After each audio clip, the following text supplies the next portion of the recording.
Hello. Deep breath. Relax your shoulders.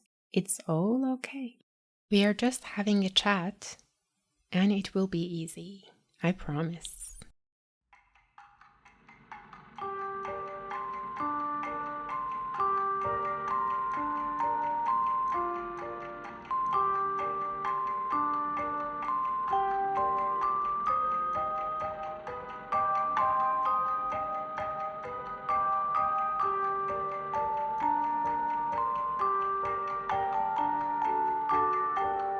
Welcome back, everyone, to the second episode of Season 3. This is English Airs, the podcast that will give you effortless accuracy. And my name is Paria. I teach English, and today I'm going to help you use two tenses in English grammar with examples from yourselves. Present perfect continuous and present perfect simple. It's easy. Come on, I'll show you. What was the last episode about? If you have listened to it, you know that we talked about using present perfect simple for actions that happened and finished in the past. But we don't mention the time. For various reasons. Maybe we don't remember, maybe it's not important, or maybe we don't want to tell. Say, maybe you have seen the Disney animation Encanto. If you have, you know what the story is about, and that's all that matters.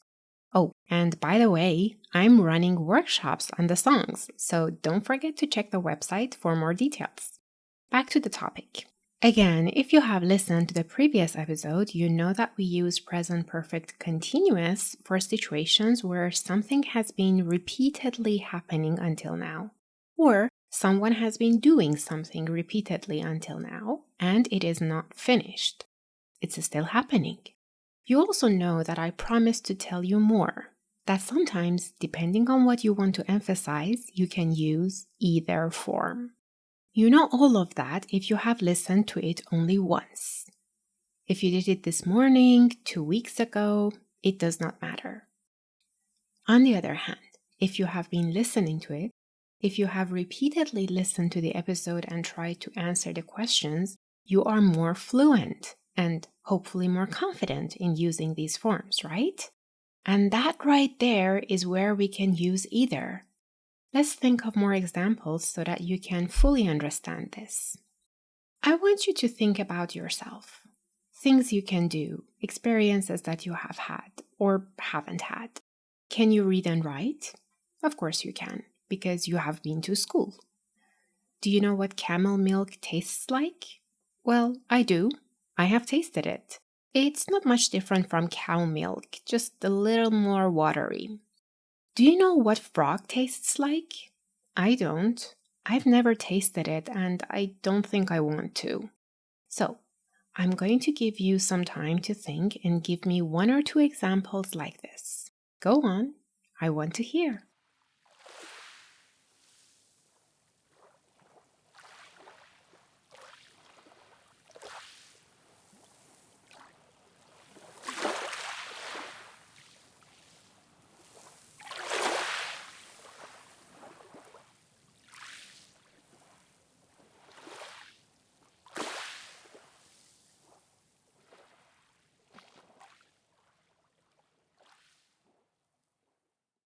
Very well done. You remember a lot from your life, and your English is quite good.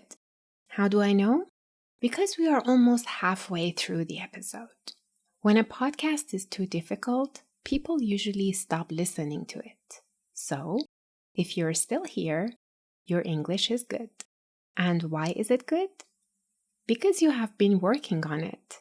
You have been taking lessons, or maybe you have been paying attention, or maybe you are one of the listeners who has been listening to all the episodes. If you are the last one, hey, thanks. But you see, something is true now because of your continuous effort. Let me give you another example. Imagine that you come to my house. You come inside and you see that the rooms look very nice and clean. Why? Because I have painted the walls. The result of finishing the activity is that the place looks nice. But wait, I have paint all over my clothes. Why? Because I have been painting the walls. Is it important the job is finished or not? No. What is important is the repeated action of taking the brush up and down has put paint all over me. The repetition and the duration of this activity is what is important for us, isn't it? What examples can you give me? I mean, your English is better because you have been working on it, but what else? Maybe you know your city well because you have been living there all your life. Are you getting better at your job because you have been paying attention and learning from others? Try to think and give me some examples. Don't forget that out loud is better. I'm listening.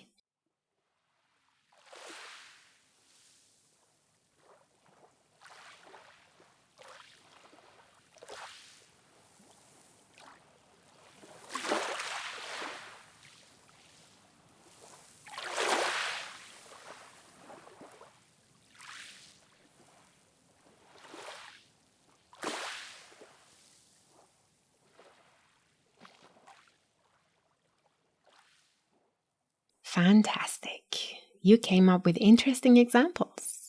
You can put them in the comment section on YouTube or under the post on Instagram. That way you can read other people's examples and learn better. You can also ask questions here. So, in the next 2 weeks until episode 3 comes out, try to listen to the episode a few times, give new examples every time, and get lots of practice. We are working on more advanced topics, so listening more than once definitely helps.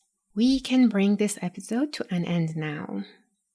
Remember that I'm running workshops on the songs in Encanto in May, so if you're interested, check out the website.